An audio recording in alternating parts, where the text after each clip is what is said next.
but this relationship was on and off for about 3 years because they were constantly using my emotions and the fact that I have a good heart, and love my daughter. Yeah, you can imagine how they would use that against me. It's one thing to get cheated on left and right, and then just to have people lie to your face and you're like, I know you're lying. It got to a point where I didn't care what she personally did. I just wanted her to be a good mom and be a good parent.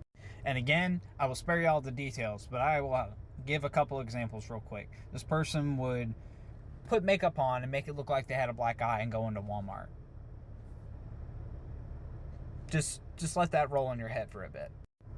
But I found out that this person had no concept of time and would literally forget to feed our child.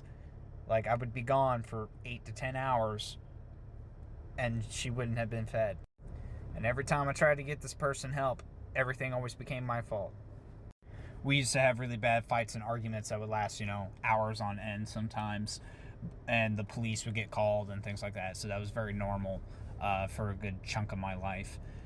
But there was one time where it got really bad and the police were already called and they showed up at the door. And I answered the door and I was bleeding from my head and didn't even realize I was bleeding from my head.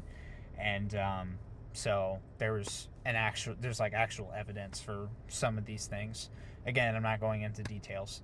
It's been sorted out, but ultimately this led to a long, grueling process of back and forth, what's best for the child, yada yada.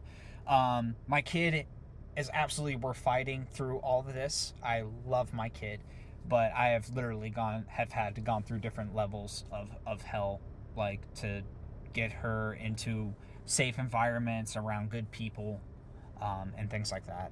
So my daughter was born in 2021, and where am I at on the timeline?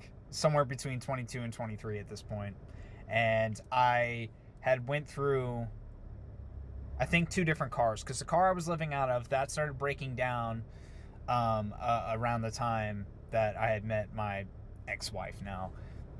And again, there was a lot of separation, so there were times where I was living with family, or I was living alone, or sometimes her and I would move in together for a short bit, that kind of. But a reoccurring thing I had with these people that were in my life at the time were they all had problems with either alcohol abuse or substance abuse of some sort, and other events and bad habits that I'm not going to dive into on here.